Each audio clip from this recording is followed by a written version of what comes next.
Welcome to She Loves the Grid, where we discuss all things F1. And here we are for She Loves the Grid. It's Claire and the ecstatic Dianne. Yay!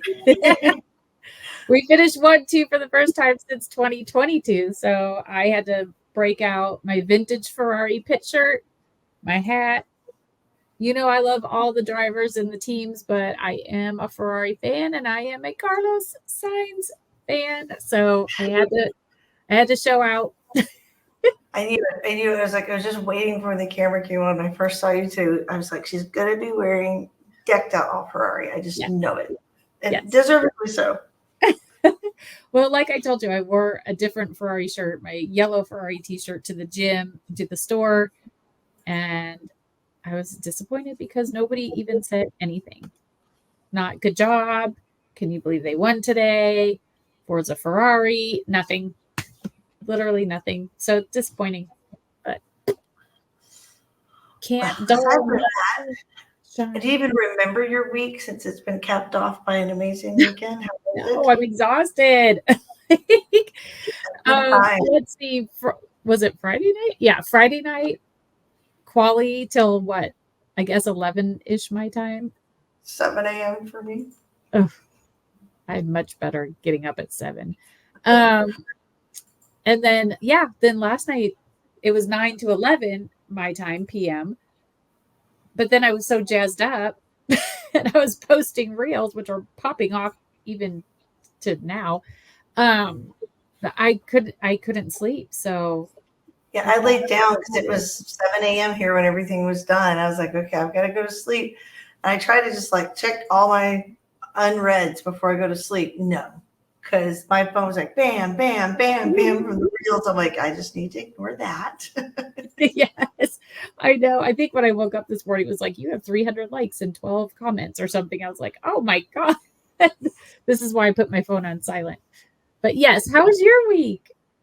It's good. It's good. Just, getting used to changes coming for me and, lots to do to prepare for that. But really good. And playing a game, you guys know, I'm a gamer, so and immersed in my game. So a little tired from that, but it's good time.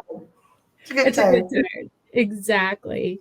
Well, let's jump into it because we have a lot to talk about. First, starting off with, this seems like a million years ago. Every week, I think we say that. All this stuff happens throughout the week, and then there's the race. So this seems like a million years ago, but I believe it was on Monday. Susie Wolff filed a lawsuit. Love it. Oh my God. I was like, yes, let's effing go. Her statement said that there hasn't been any transparency or accountability in relation to FIA conduct and its personnel. She feels that it's more important than ever to call out improper behavior and make sure people are held to account. I felt like that was a smidge of a dig maybe at Christian and then also the FIA president. And then she finished up with, while some may think silence absolves them from responsibility, it does not. And I had a big hell yes. It will be a woman that holds these men to account. And I love it. I'm here for it. I can't wait to see what happens. Yeah, and I love that last statement. Silence is not golden here. That's the problem. We've got to speak up, need to take action and stop it. It's the only way things can be corrected is by speaking up and taking action. You can't just sit there silent. So I think she was amazing. Yeah, absolutely. And I think she also, like you're saying is, the FIA has not come out and said anything. Once every team within hours put out that statement in December saying, we didn't report them, it wasn't us.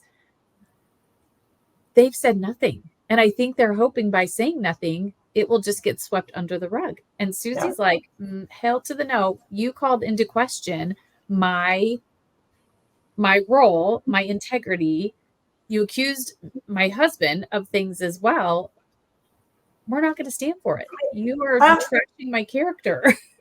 I mean, isn't that defamation of character or some sorts or whatnot? Yeah. I mean, that could have caused irreparable harm or some financial harm. I mean, that's not a lawyer, but it just seems like and women dealing with it all the time too. And I don't want to harp on that, but that's the thing is, the studies that are out there completely of these kinds of things. So, Exactly. Right. So hold them to it.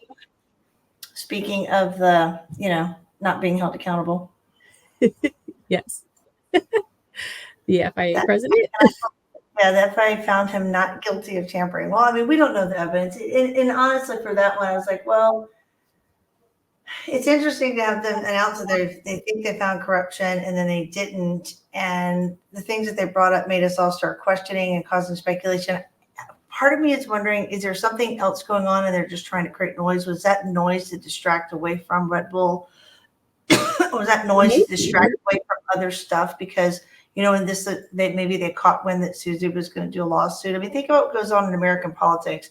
Noise is brought up around minor or non-issue things and turned into issues and then found to be nothing. Right. To take people's focus around from stuff that's happening. So what's going on?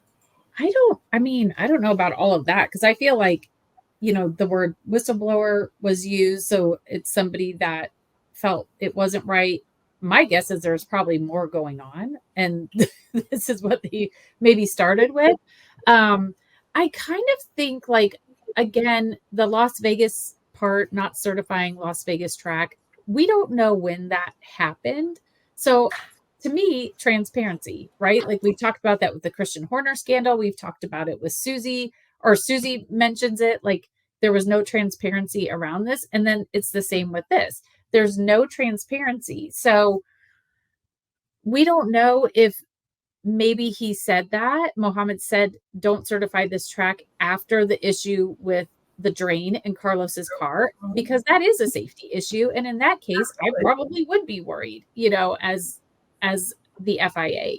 Are the drivers going to be safe? Is this going to happen in another part of the track? It's kind of the same also with the Alonso situation, because we know that there was nothing actually in writing. It was like a gentleman's agreement amongst everybody that you just don't touch the car, but there wasn't anything there. And unfortunately, there was, one person, I guess it was the rear jack, that touched the car. So was it too much to give Alonso a penalty? I don't know. Again, I think we need more transparency around when it was said, why it was said, what are the rules, to better determine. So maybe it was on this time he got away with it. I still don't think the FIA should be the one butting their heads in to the F1 results. I don't know. That's just me. Yeah, and then when you've got an agency investigating itself, I know companies investigate internal, but when you're talking ethics, then it's always you need something third party to deal with ethics. So I 100% agree all with the that. other kind of ethical things going on, Susie being accused and her husband of unethical practices, and then we're seeing unethical accusations going on at Red Bull. And now these are all.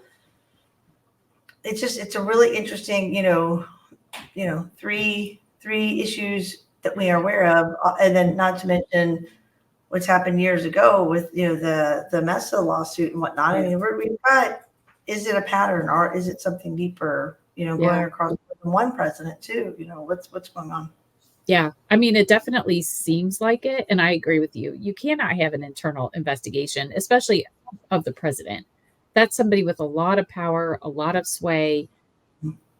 Probably very few people are going to want to find him, an issue with that. So again, going back to the transparency, unless we start having that in the sport, there's going to be issues. And that's kind of what Hamilton said this week during the driver press conferences. So he was saying, we don't have transparency. And as big as this sport has become, we have to have that. And somebody asked him if Mohammed, who's the FIA president, still had his confidence. And Lewis replied, he never has. What a dig. Yeah. I love it. I love Hamilton's boldness and his straight to the cut honesty there. Yeah. I mean, I always say, like, he will speak the truth. He does. And I don't know if they don't ask the other drivers these questions or they don't answer them or what, but they do all have a platform for a lot of different things that have come up this year that especially newer fans, people kind of want answers. So, I don't know again if Lewis is the only one that's speaking or what, but I appreciate that he is honest. Me too. I love that. Okay, let's talk about the special helmets. I'm happy it's the third race and we've already got special helmets. Okay. Yeah, these ones hysterical. These two. Go to our YouTube. Go to our YouTube because we've got pictures of all the helmets. But Joe. The mustache, the hair. Oh my gosh. The little picture of Valtteri on the back. First of all, I love the colors. I love the different shades of blue, the teal or the turquoise, whatever that is, with the darker blue and the polka dots and the yellow and the kangaroo and the koalas and then Valtteri's face on the back. Oh, and I love Valtteri's response. Valtteri's response, man. He's just the joy and the fun between these two is awesome. Oh, it's amazing. I love it. Racing Down Under is what it says under the little kangaroo on the back of his helmet. Nice job, Joe. I mean, love that. So love it. Then Valtteri can't be outdone. Valtteri, he is the honorary Aussie.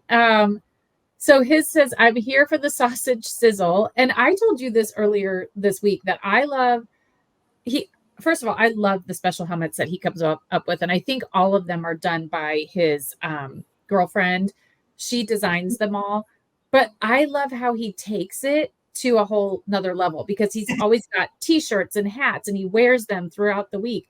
And it's a theme. And I love a theme. And he carries it all the way through. So there's little sausages, grilling. What else? I love ketchup and mustard all over the helmet. I prefer ketchup and mustard on mine too. So I feel you, Valtteri. I feel you. I love it. And then I love that he also has Melbourne Straya. Yeah.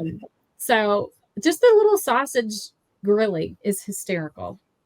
Like, I love Valtteri. He's amazing. This is just classic. Oh, and the Valtteri commercial. That was just, oh my gosh. And him in those shorts, that jump. Oh my gosh. If you haven't seen it, folks, you have to go to just YouTube it. Yeah, YouTube it. It's an Uber commercial.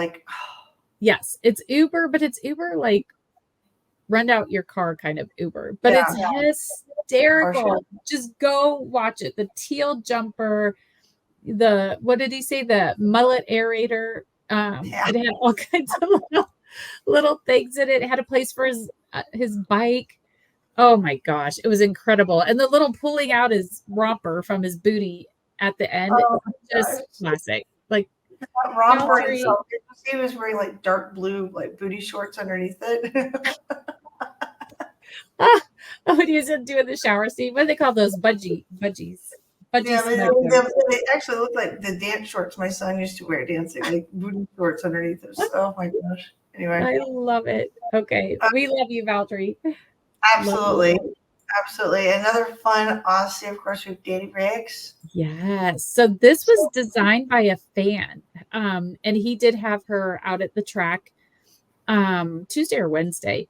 It's gorgeous. Like, I love the colors and how the blue kangaroos kind of merge with the red.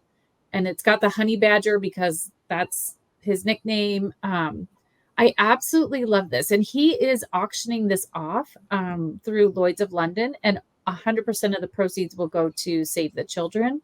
So I love that. I love when the drivers, they don't just have the special helmet, but they raise money for charity. This is beautiful.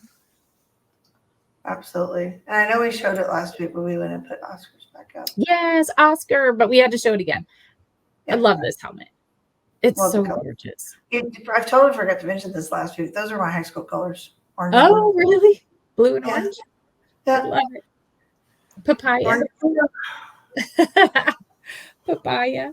Well, the drivers definitely had a lot of fun. I kind of lost track of what all they were doing down under. We talked about the Valtteri's Uber commercial. Charles was surfing. I think several people are out surfing. Yeah, absolutely loved it.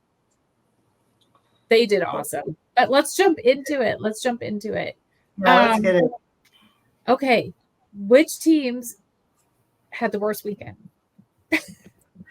Well, without going into the obvious, not worse, but totally unexpected for Red Bull there.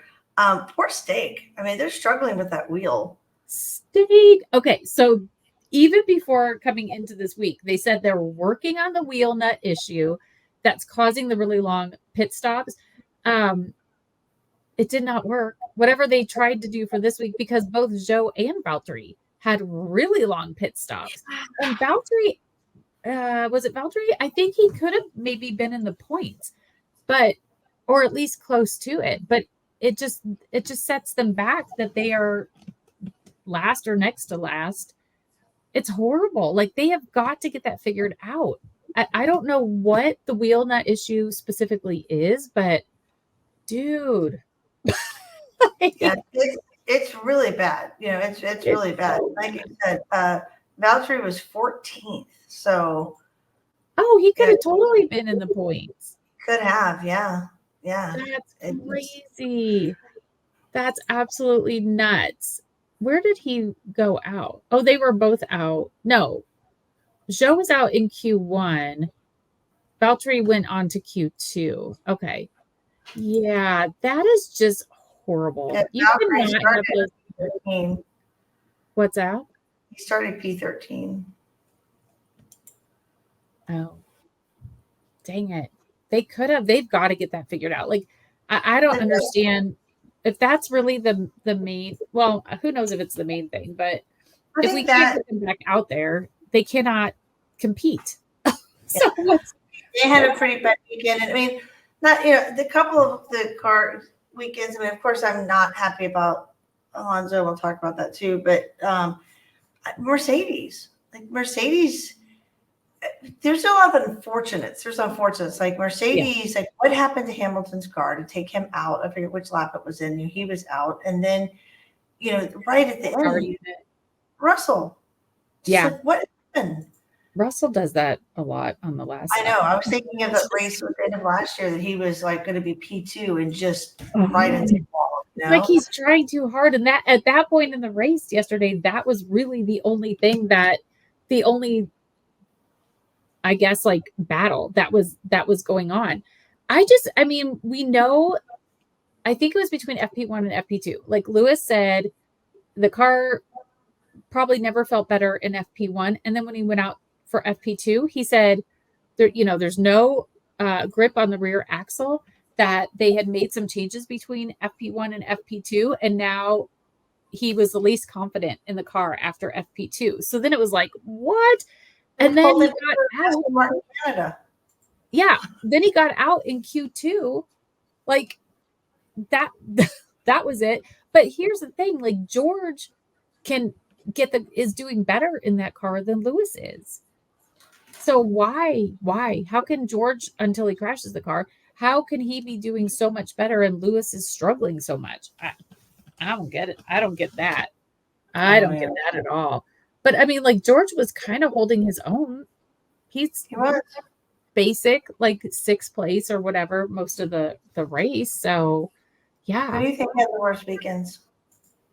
Well, I do think definitely Steak, definitely Mercedes,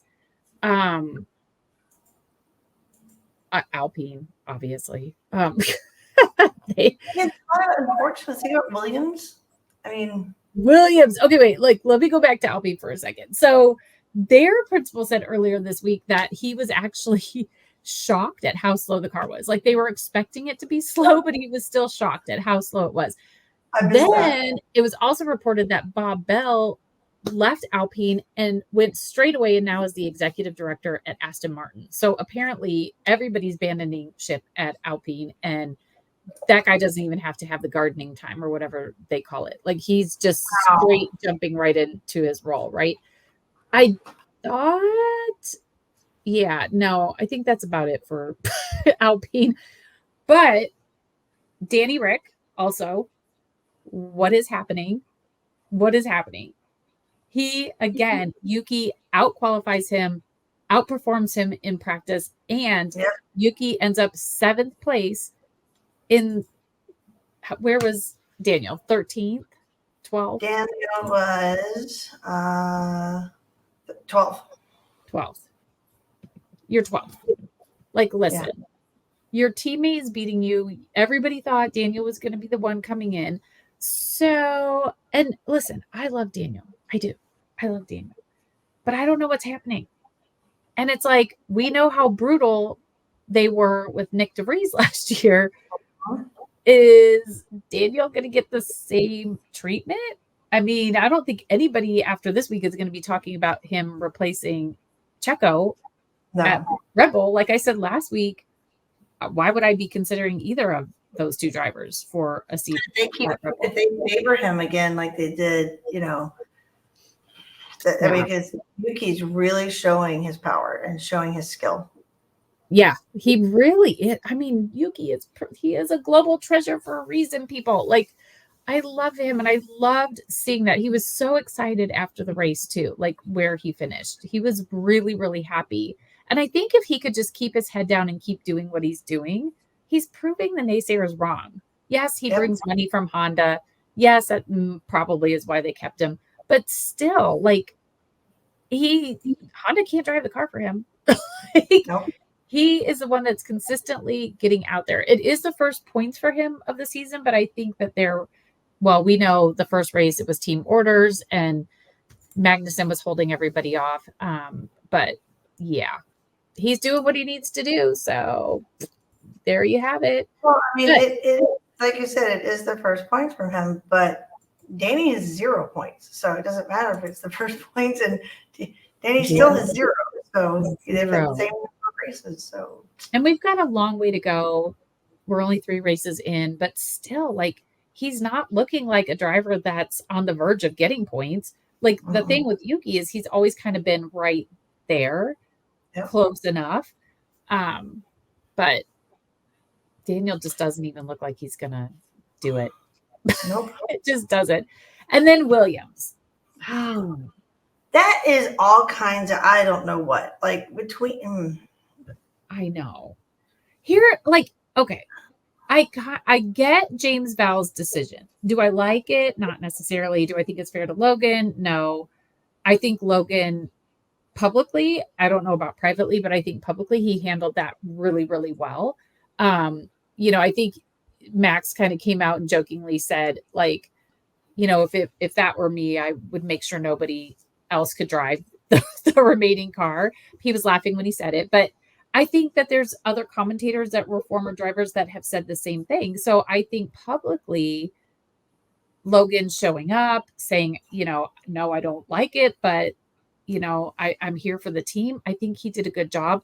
I don't think Alex Albon has any control over that decision at all, but I think he is the driver with the better chance of getting points, but then they didn't get the points. So still. Yeah, and he doesn't have a good track record at that track. He raced, he wrecked last year and he wrecked this year. But last year's a little extenuating circumstances because practically everybody wrecked last year. And it's just it is not pretty good. What gets me is like they didn't have a third chassis with them. Right. They don't have a third chassis at all. It's not that they don't have it with them. They don't have a third chassis at all. And that part I think is ridiculous. And that's where I start to go, because just surface level, like, I love James. I think he's a great leader. I'm over here thinking like Williams has a chance and they're going to do it. And then all this stuff comes out this week where they were too late on building the cars for this year. So they hadn't gotten around to, during the winter season, building a third chassis. It's now the third race. We still don't have a chassis. They're using Excel as a way to log inventory of their parts. And so they don't seem to know where the parts are. Like, they know these are the parts we have to use, but they don't know where the parts are. Like, I just think there's so much. What's that? listen, anybody knows anybody at Williams, I can help you out with that really cheap. I would get a consulting company, just saying. But there is software out there that is available that teams use to track stuff, and they don't use it. But this is something where I start to think like, okay, this is a much deeper issue than just like we gave Logan's car away. They don't have the funds, or they hadn't in the past prioritized some of this basic efficient car making capabilities, and it's putting them further and further behind. It's not giving them any kind of advantage. And now you've got one chassis. They're sending Logan's back. We've got Japan in 2 weeks' time. No way are you going to rebuild Alex's chassis and a spare chassis. And I think that James was right when he came out and said, you don't expect an F1 team to come without a third chassis, but that's where they're at. And that's a whole other issue. Like, that goes way deeper. And so now I'm at the point where it's like, I'm impressed with what you've been able to do, knowing there's all this inefficiency that's happening. So, I mean, when Alex crashed, that's also, mind you, where George crashed. That curb, and I guess it does get kind of more narrow there. But his gearbox split in two. His power unit had significant damage. The chassis was damaged beyond repair. All of that stuff happened.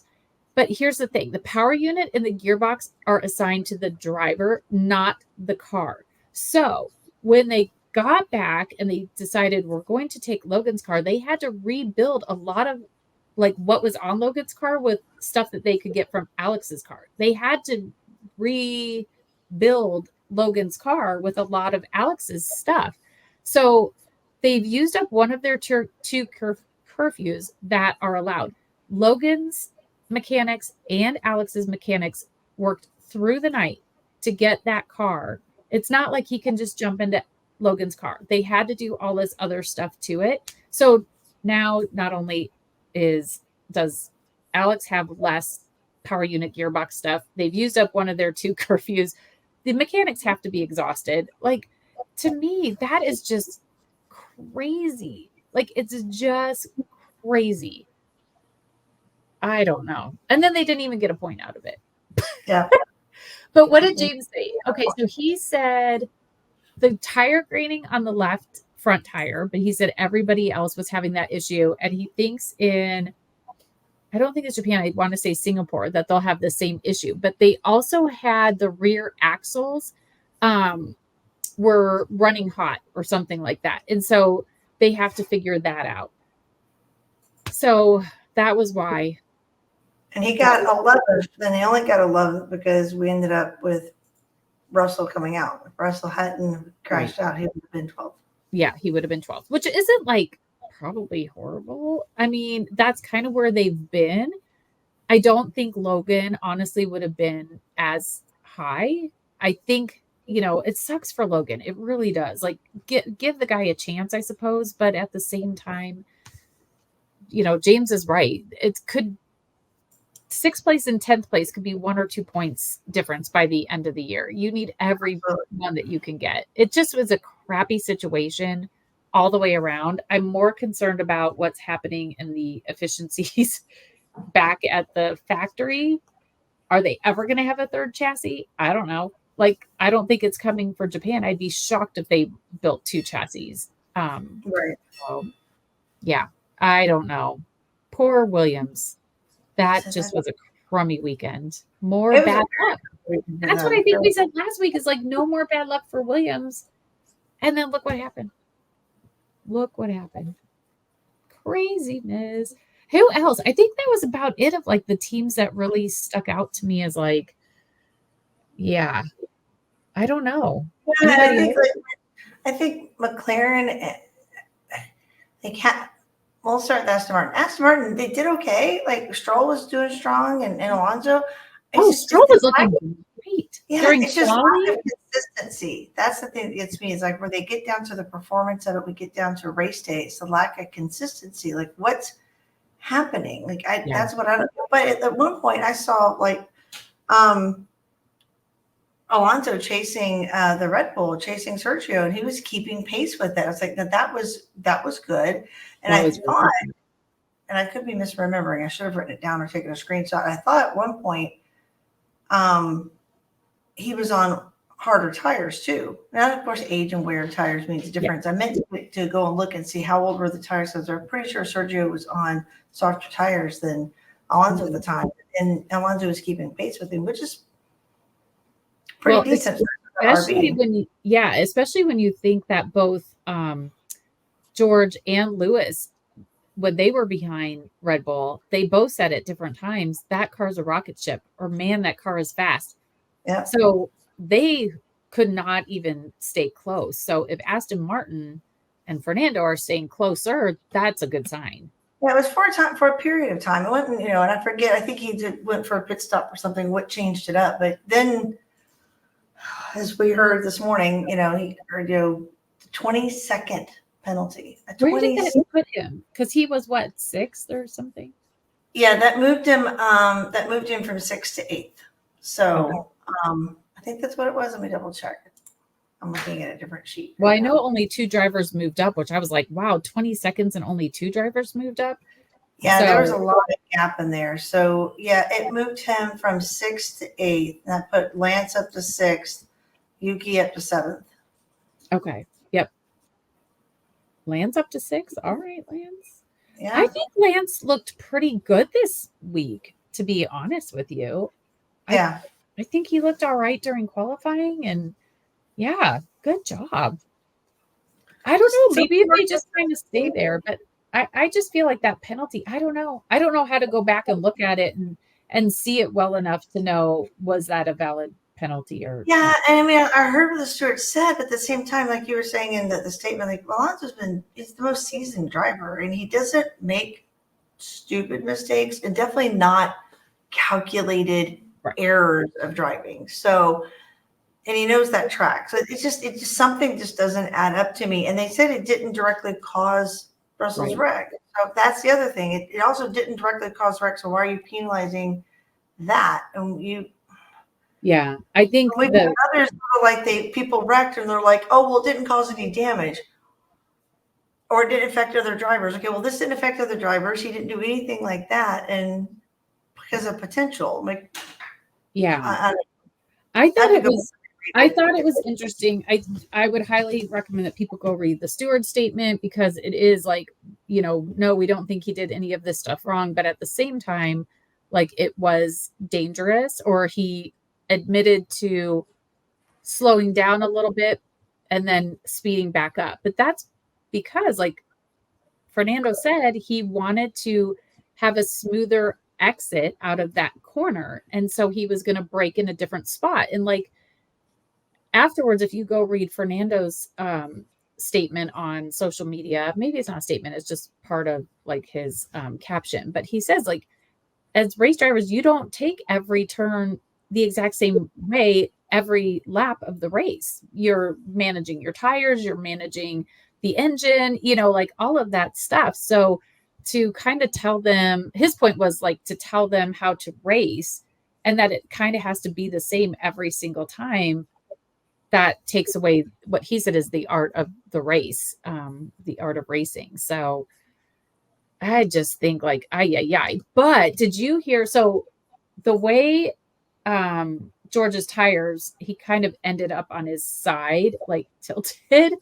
Yeah. And I don't know if you heard the radio right after that, but he was like, I don't know if the red flag did not come out right away, but he was yelling into his radio, red flag, I'm in the middle of the road. Like somebody coming around that corner, and he's like, red flag, red flag, red flag. He just kept saying it. And he's like, I'm in the middle of the road. Like, I don't know. I couldn't see on his steering wheel or anything where the flag sign was. And it just was I thought that he said it so quickly after he was trying to make sure that they didn't go into the yellow, let's gauge it, red, let's confirm it, because of where the CCTVs and everything were. He just literally wanted to say, I'm stuck in the middle of the road. This is definitely a red flag, because he's so seasoned and knows, right? Let me just let you know it's a red flag. Let's do it, because I'm in the middle of the road. They need to know in case they can't see what's going on. Yeah, I don't know. Like they should have been on that right away because he's right. There were cars right behind them. They were running 6th and 7th. Like that is you've got 8th, 9th, 10th, 11th, like all coming up. So you come around again that corner, you don't want to see George right in the middle. That's dangerous. That's just very dangerous. But I don't know. I mean, I think Aston Martin is still not too bad. Now, No, McLaren, I think wow, they had themselves a weekend. And they did. we've said, like, if McLaren is just, and we said this about Aston Martin too, but if they're just kind of staying there, think about McLaren. They finished the best they ever did in the first race. They improved the second race. This race, they're 3rd and 4th. Like, they're just quietly stepping in, Yep. doing their thing. It was incredible.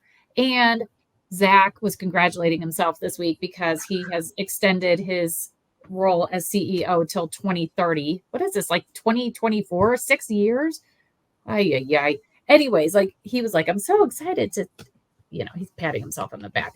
But amazing. Absolutely amazing. I would have loved to have seen Oscar on the podium. Like, I think the crowd would have gone wild. His grandma did make the cookies again. I saw that. So there's that. But there's just something too about having Lando and Carlos on the podium. I just love that. Yeah, that was awesome. Good.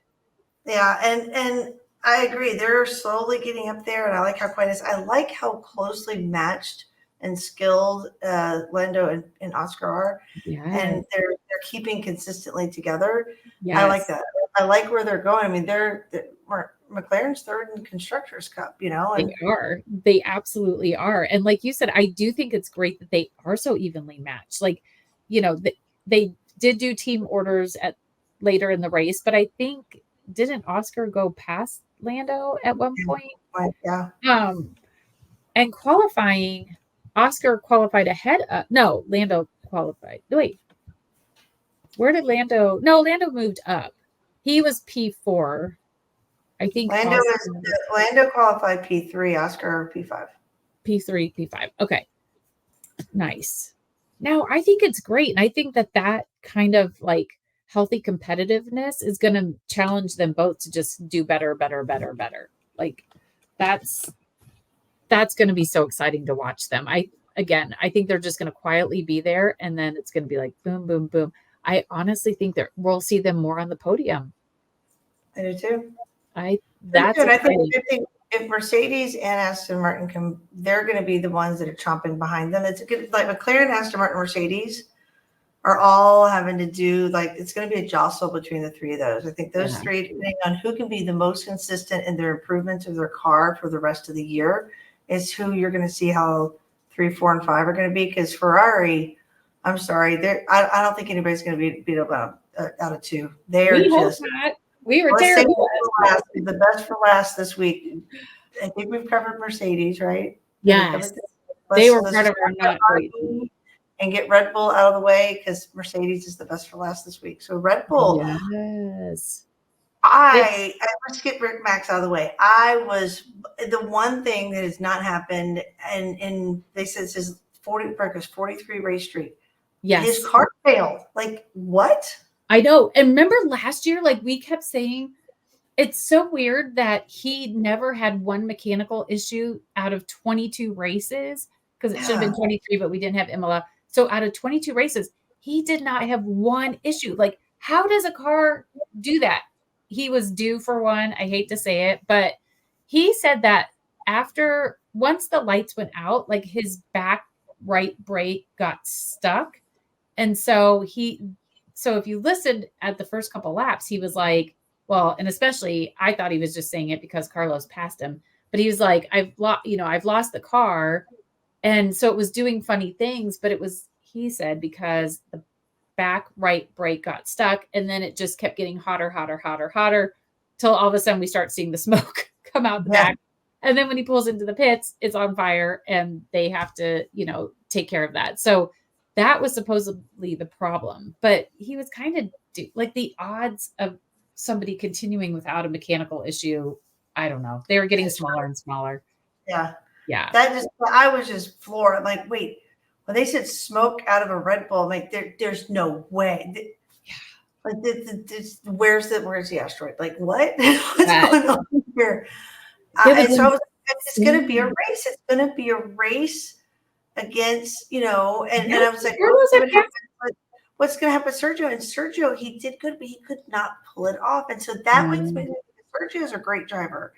That RB, while it's good, there's a chance. Because those other cars have had such good improvement this year. Yeah.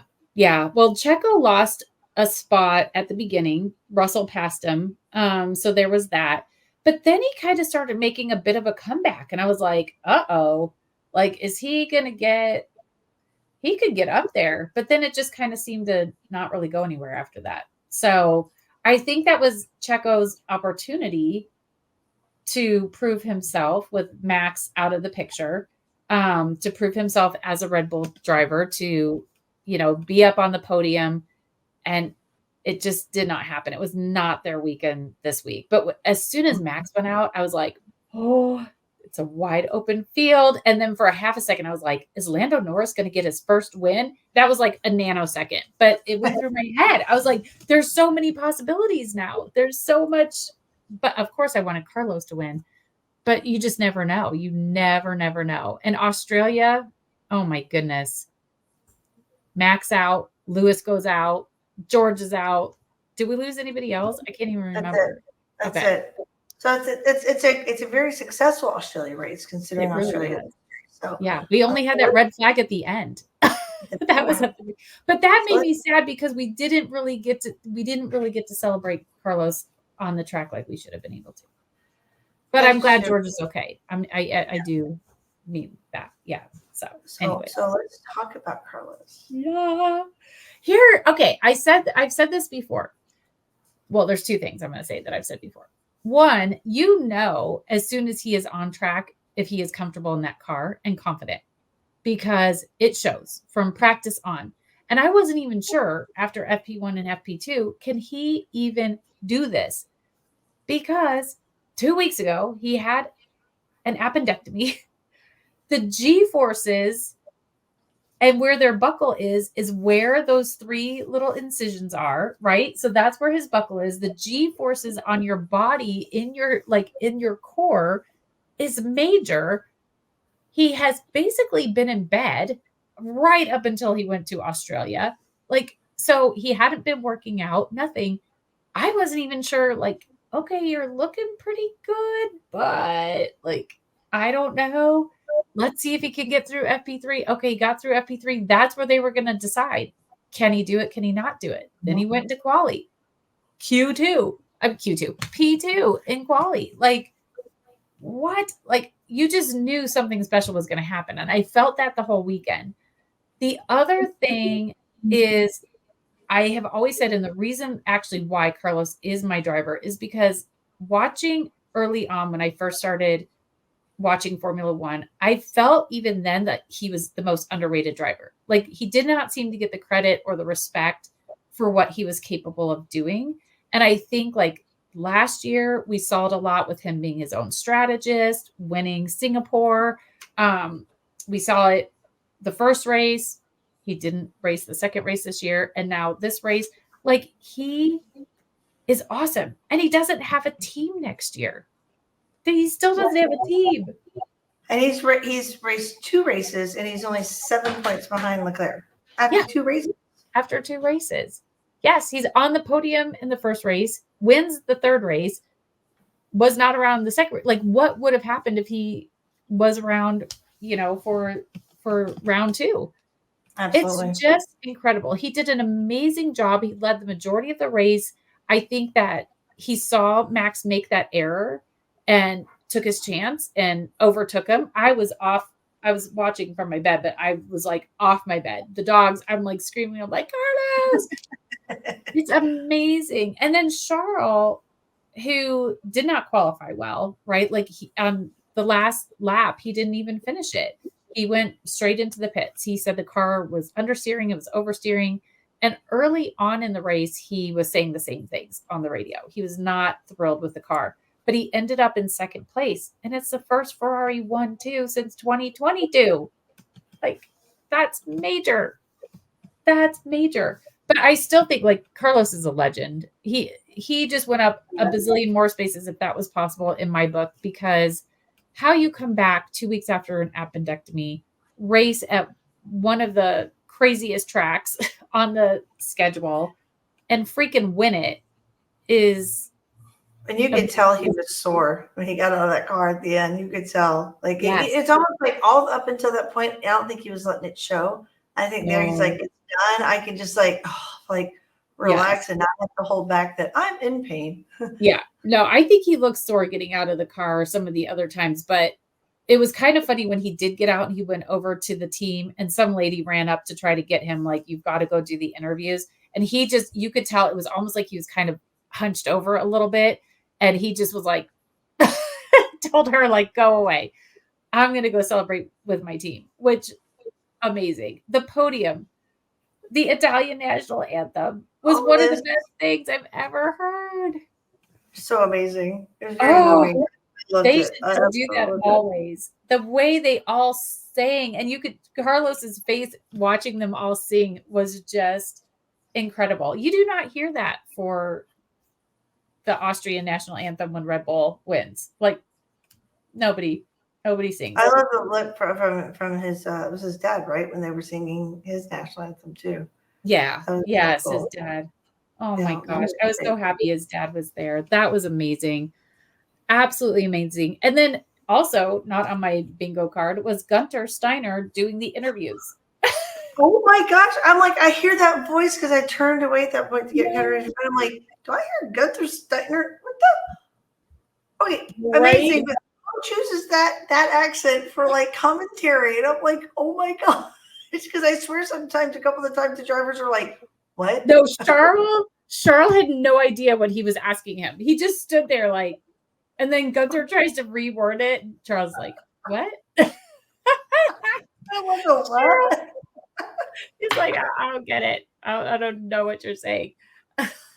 I don't even remember the interview with Lando. Did they show it? Like, I don't even remember that. I think I was too busy watching Carlos. I think that's the one that about the time I turned around, I'm like, am I hearing Gunter? I love Gunter, but that was amazing. So the other thing that people have been talking a lot about is this race, like the Singapore GP, you had Carlos with the win, Lando on the podium, and George Russell crashing on the last lap. Yeah. What are the odds? But we are now 21 or 22 races and only 2 winners. Max and Carlos, going all the way back to like round 5 of last year. We just still have the 2 winners. Like, it could have been anybody yesterday. I'm sure everybody was like, what? He's out? Okay, let me do what I need to do. But it was just Carlos's day. It was Carlos's day. He's amazing. He's a superhero. Story of the season. I'm calling it right now. Story of the season. And no perfect season for Max. There will not be a perfect season for Max. Not at all. Let's look at the standings really quick. Yeah. Because like you said, on the constructor side, McLaren is down quite a bit on Ferrari at this point. So look at that. Ferrari's only 4 points down on Red Bull in the constructor. Yeah, and they're almost 40 points ahead of McLaren. Yeah, who's like, double almost the points of Mercedes. More than double, yeah. And Mercedes and Aston Martin should be, if Fernando had not gotten that penalty, Aston Martin had 27 points.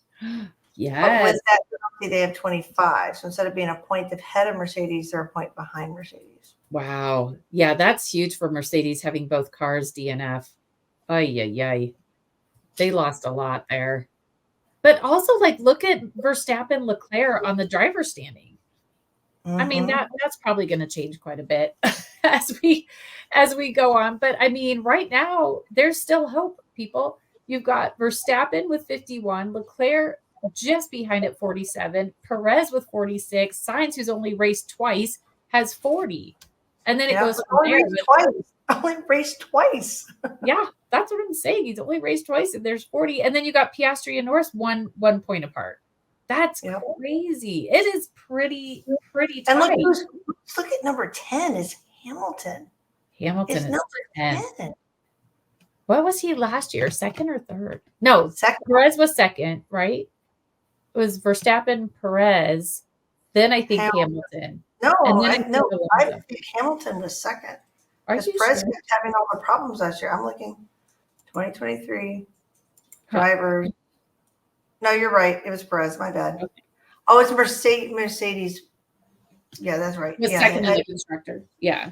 Yeah, that's what I'm thinking. Yeah. But it was But wait, yeah, where he did was Hamilton finish last year? third. Yeah. See? You're right. So that's what I'm saying, though. Like from 3rd to 10th. I mean, granted, again, we're only 3 races in, blah, blah, blah. But yowza. That's kind of amazing. And only 8 points. He isn't even double-digit points yet. Yeah. So then our next race is in Japan, which should be good. Again, this race is a lot earlier than it usually is because of the, they changed up the schedule a little bit. So it's not this weekend. We've got Easter, and then it's the weekend after that. So I think that's April 5th through the 7th. So, I mean, right now, 3 rounds in, it's all looking a little close. And we have 2 different winners. Go, Carlos. The whole F1 could just stop right now with Carlos on top. Oh, so happy. So happy. I had to download a new screen. So I have my my phone comes up with different pictures every time I shut it off. And so yesterday, Carlos added a new photo to his stories. So I had to get it. So that way all of his wins, but here's one. This was not this. This was last year, I think. I don't know. Anyway, so that way all of his wins come up on my phone every once in a while. So it was perfect. I don't know. I'm going to keep clicking until it comes up, but it rotates through a lot of photos. It rotates through a lot of photos. Oh, here's another one. That was a different race. That was Singapore last year. Where's this year? Jeez Louise. It random goes through it, so you never know if you'll get it. I know. I have a lot of Ferrari pictures. Well, probably as soon as we sign off, it'll be the one that comes up. Anyway, there we have it. Oh, here it is. Look. Here it is. Yay. I love winner. That one. Well, we'll be back. We've got Japan. That's going to be fun. Yuki's home. So yeah, it'll be Yuki's home race. And oh my goodness, he's going to be entering that on a high after getting points. So we're ready. We're ready. 2 weeks out. Yeah. All right. And for everybody who celebrates next weekend is Easter. So most of Europe is off Friday and Monday. So it's going to be a happy long weekend, Good Friday and happy Easter. Yeah. People, that's when it comes out. So people that celebrate. Yep. Yeah, absolutely. Cool. Have a good one. Thanks for coming along. Bye. If you enjoyed this episode and you'd like to help support the podcast, please subscribe and leave a rating and a review. To stay up to date with She Loves the Grid and get all the behind the scenes content, you can follow us on Instagram at She Loves the Grid and on Facebook at facebook.com/SheLovesTheGrid. Thank you for joining us for the ride this week.